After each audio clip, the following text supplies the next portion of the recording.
What is going on, everybody? Welcome back to the channel. Aftersound here, bringing you Splinterlands content every single day. We also stream right here in this channel every Tuesday, Thursday, and Sunday morning, so come by and say hello. All right, guys, I'm actually going to be talking about GLS today, or Genesis League Goals, and the Land Lite version that they put out. Now, they're calling it Training Grounds. It does seem like and technically it's not what they had planned for Lands. There's going to be a whole like stadiums element that they're planning to do at some point in the future, but obviously I don't know where things are at for Genesis League as a platform or Genesis League Goals as a game.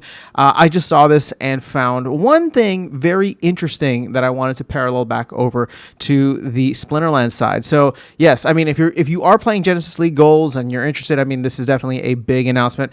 I'm not going to cover it here because honestly, and I'm saying this with all the love in the world, I think there's like 10 really dedicated people playing, and that's about it. I mean, I do go in and try to check the office hours every other week or whenever it happens.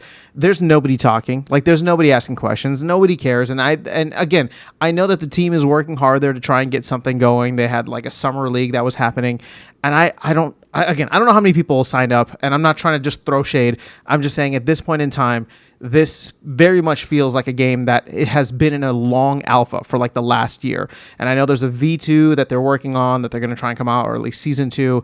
And hopefully that's cool. And hopefully it brings in hundreds of thousands of players into the Hive ecosystem. But until then, I hope the team can just keep cranking out some code and get that there. So here's what I want to take a look at, because to me, this is a fascinating way that the Genesis League Goals ecosystem is using assets for a passive gameplay. Now, I'll give a shout out to Clayboyne. I don't know. I think Clayboyne still watches these, so shout out to Clayboyne. He's awesome. He's our DAO manager. But he's always said that there should be some kind of passive gameplay mode for bots, right? And botting activity, because that doesn't take up any server, like you don't have to run the battles on the server. You don't have to go through all of that. And I understood what he was saying, right? For people that want to have some kind of passive gameplay and earn, again, it essentially just becomes a DeFi platform at that point. But a lot of people are into that. And if you're botting in Splinterlands, right, which I do regularly, there's an appeal to that, right? Because then you don't have to, you can go in whenever you want, and you can always have like a casual nature with the game. Now, this is a little bit different, right? Where you go in and you are able to stake your cards, right? Your players in Genesis League onto these training grounds, and they will earn you GLX from a new pool that'll be coming out. So if you didn't think the GLX pool was already at bottom of the barrel prices, I mean, this is just going to be more inflation, sadly. And here's the thing: I don't know how many new people are going to come in and participate in this ecosystem. So sorry, I'm really not trying to rag on the Genesis League Goals thing here. They're trying to do what they're trying to do. All I'm saying is that at this point, I would love to see something like this added into the Splinterlands side. So what's interesting here is they're going to burn, some of their tokens, or, it'll require you to get 10, use 10 GLGT if you want a discount, or, 1 GLUSD to create these training slots. And keep in mind, this is not land, right? If anything, the better parallel for it, even though it's called Training Grounds, the better parallel for it would be something like the, so we already have a game mode for this, but something like the Battle Mage wagons that are being used for the conflicts. And so we've talked about this at length already. I would love to see conflicts utilized in a way that is better long-term, has some kind of value, and can open up different types of gameplay and eat up assets, right? Not just Rebellion, but all other assets from the market and the ecosystem with the current players that we have here. But this is the beautiful part. There is a GLX staking requirement. So you have to buy slots, and you can buy unlimited amount of slots, right? So unlike, again, I know I'm calling it Land Lite, but really it's more similar to the Battle Mage wagons, where you can get as many wagons as you want. So for each, you can unlock as many slots as you want, right? You just have like one training ground, but you can unlock as many slots as you want, and each slot will put a player on. But in order to use the slot, you need to stake 5,000 GLX to that plot, or not that plot, but that slot. I'm getting confused here. Slot, plot, I mean, it's all crazy. But you need to stake 5,000 GLX to that in order, or delegate 5,000 GLX to that training grounds in order to be eligible to earn, right? And in the future, they're going to make this more interesting because it's not just going to be a GLX pool that they're dipping into that you get a share from. It'll be XP and all these other cool things that will essentially take the place of playing, right? So if you don't have time to play, you can just stake it there, and it should be a percentage or proportionate to the amount that you have versus what everybody else has.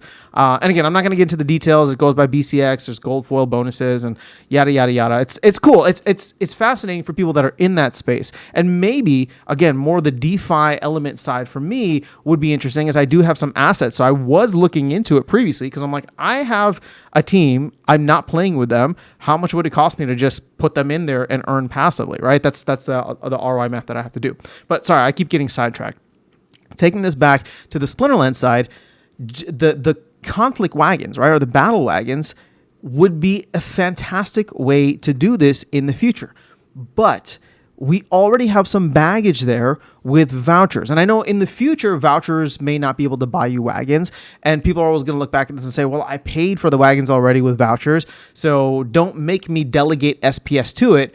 But as I said in the video about tournaments yesterday, if we want to make SPS feel scarce, it can't be something where you stake SPS and it gives you benefits across everything, right? If you stake SPS, it gets you benefit in game or ranked. It gets you benefit in tournaments. It gets you a benefit in whatever other things that require that staking requirement. You want it to be spread out and separate. Now, technically speaking, I would say if SPS was scarce, then you would want to have it be something that could do what it's doing right now, where it gives you you kind of like a double dip benefit across the board, because then in a way that gives it more utility. But right now it's not scarce. It's not anywhere close to being scarce. So yes, does this increase the cost? Does this increase the barrier for many people? It absolutely does. But that's why I don't think it makes sense for like conflict wagons right now. But if conflict wagons were used for something in the future, or we launch something similar, that would be phenomenal. There was also a comment here a while ago, and I don't know, I forgot who said it. I just don't want to take the credit for it. But it was an interesting idea about what if we had required SPS staking on land rather than DEC, right? And so therefore, you'd have to delegate your SPS to land. It wouldn't be dipping into the ranked pool, right? So anybody who's participating in land would either have to buy more SPS, which is a good thing, or they would have to take some of the SPS that they have in order to earn on land, right? To get their plots powered up. And therefore, whenever they would have ranked wins, they would be dipping into the pool less because their stake weight would be significantly less, right? The amount of SPS that they have available that isn't delegated to something else would be dipping in, and it would be significantly less. But we're not quite there, right? And we don't have that, and I don't know that there's a plan for that at any point in the future. But seeing this launch on the GLG side is exciting, because I think, once again, what makes me excited about the Genesis League as a whole is that there is a pristine kind of tokenomic structure to it. And I know they've messed up again with GLGT, like that should never have been a thing, and I'm glad that they didn't do it with Arcade Colony. But seeing them kind of utilize a lot of the ideas that are very difficult to pivot to in Splinterlands is fascinating. And I will be curious to see how they can grow the platform, especially if a bull run does potentially bring people in. And I know everybody's like, I mean, Bitcoin dumped to like 60K and people think that the run is over and the world is ending, the sky is falling.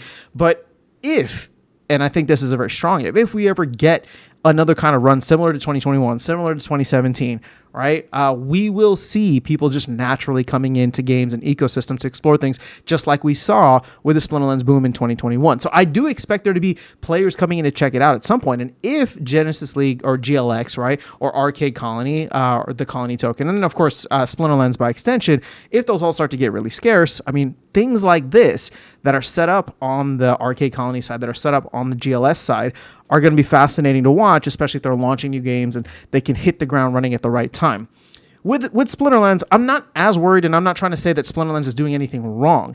I'm just looking at this and thinking to myself, man, there was a real opportunity to offer something that had direct utility for SPS. And you've probably heard, I sound like a broken record, because I always talk about direct utility for SPS. And so seeing this here for whatever this new game mode is cool. And I hope that in the future, if the team decides to put in any other kind of game mode. And I know Nate has always been championing this. Shout out to Nate, right? He's always got some cool, crazy ideas, and I just hope that he gets the time and the time and resources to be able to put these together, right? Whether it's an idle clicker, whether it's a different game mode, all that stuff. My hope is that there is a more concerted focus on staking SPS rather than DEC. I just feel like there's an opportunity for any future thing to require SPS rather than DEC, because we want to feel that crunch. That crunch means number go up, right? Because more people want it, more people need it in order to earn, in order to participate. And we saw that do well during the last bull run. And we want to see it do well this upcoming bull run and any other future bull runs that Splinterlands is a part of. But that is all I have for you guys in this video. Just wanted to share a little bit of an update around the Splinterlands, or I should say Hive ecosystem, and I guess sister company here with GLS. But it is interesting to watch, and I do hope that we can see something like this implemented. If not on land, if not on the battle wagons, then maybe something else in the future that would require this, because 5,000 GLX staked per plot is a significant amount. And I did the math on this. Sorry, I'll close the video with this.